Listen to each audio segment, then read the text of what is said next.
You know, part two actually ended, and not too abruptly. Like, sure, I wasn't really keeping track of time that well, but and I think it actually ended on a more or less appropriate time.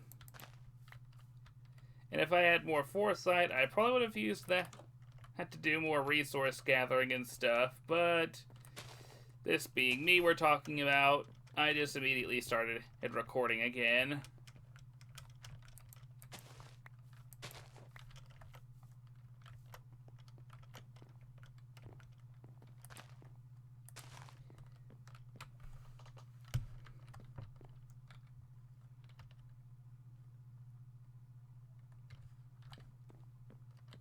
So that looks like a nice little whole flower garden, although I still think it looks a bit weird as part of an interior. You wouldn't really have a flower bed inside, but this being the Builders Guild, it is sort of an example sort of thing. Like, it's meant to set an example for build things that you could do.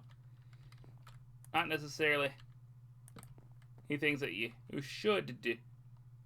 Like, have a little garden on the inside of your house, but it's meant to inspire people, basically.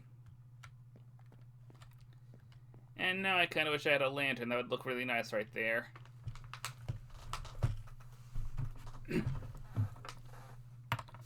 yeah, there's a little desk there. I also kind of wish I had some end rods, but we don't have any end gear because nobody can get on to bother fighting the dragon. And I really want it to be a community event, so... But it's not just one person, and probably me, going out after it. It'd be a lot more fun if we could do it as a group event. Oh sure, I probably could kill a dragon by myself, but I'd rather not.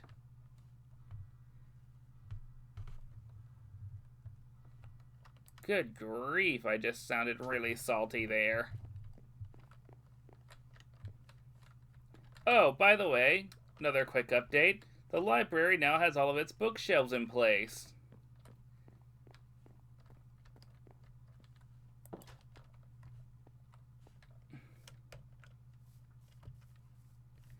And also, someone has moved a conduit somewhere in town.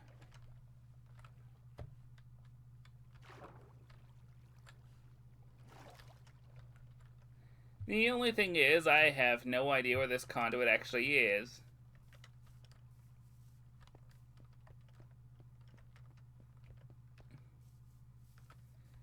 The Redstone Guild still doesn't have a master, and nobody here who actually does redstone actually cares to take up the mantle.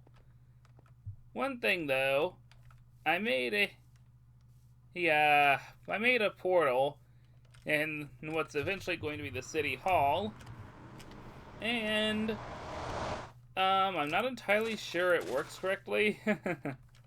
I think this portal actually takes you to where Rio's portal goes in the nether, but if you use the city hall portal, well, in the nether, it actually does take you here. So yeah, there's a bit of shenanigans going on there. I love that word, shenanigans. It's such a good word.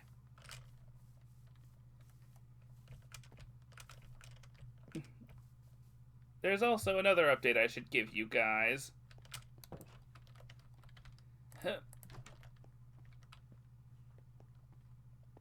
Let's go down, down, down. Ow. I have been fiddling a bit with redstone, which is usually not a good thing. But I managed to make this! In case you're wondering what's going on here, this is basically a self-generating cobblestone quarry. Now, you see, the thing is, it's not entirely automatic. One thing I have to do is, I have to hit this, and I'll... Oh, okay, I gotta press that first. And because... Okay, my bad. Now I can do this. And as you can see, it just generates cobblestone for me. And then when that's all nice and ready, it does that. Oh sure, I could have done this with detectors on every station, but I feel like that'd be a bit overkill, especially when I don't actually have enough resources to do that. So I just have it detect when it gets to the end here, and have it push out. That's it.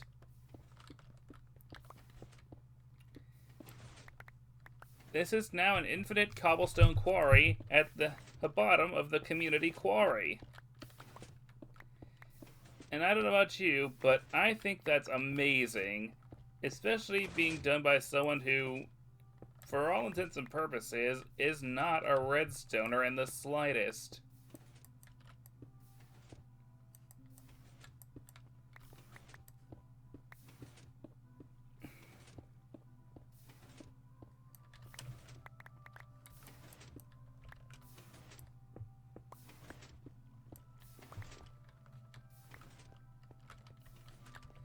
So basically, we will never have to mine for cobblestone again. You can just mine this stuff infinitely now. Cobblestone is now a renewable resource, which means that stone is now also a renewable resource because you can smelt it out of cobble. Which means potentially infinite stone bricks if I really wanted to go that route.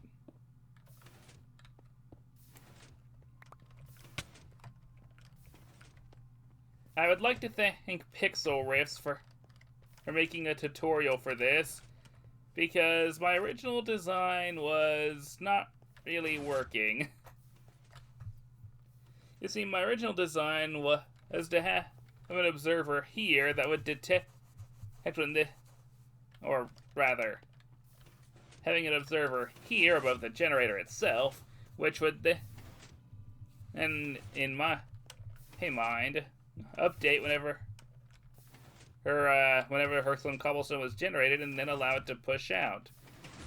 Unfortunately, my thinking was a bit flawed, as it turns out, because, well, it kept seeing the piston firing and turned into a clock, a self-perpetuating clock of a constantly firing piston that wouldn't allow cobblestone to generate. So you can kind of see why that didn't work. And yes, I have basically been binge watching the Minecraft Survival Guide by Pixel Riffs at this point. It's not something I particularly needed to watch or needed to see, but it was something I just kind of felt like watching because, well, why not? Maybe I could learn something. And I have learned a few things. Like, I still wouldn't consider myself a redstone wizard, but I certainly do know a few more things now that I didn't before.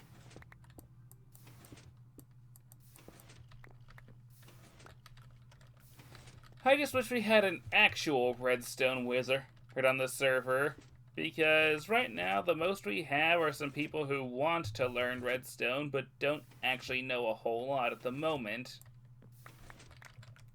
Or rather, we have someone who claims they don't actually know that much redstone and refuse the title of Guildmaster, but I feel like they actually know a lot more than they think.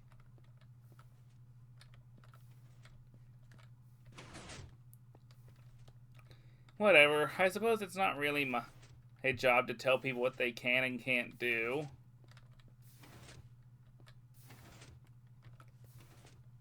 Still, I am super proud of this piston feed tape. Like, this is actually super amazing.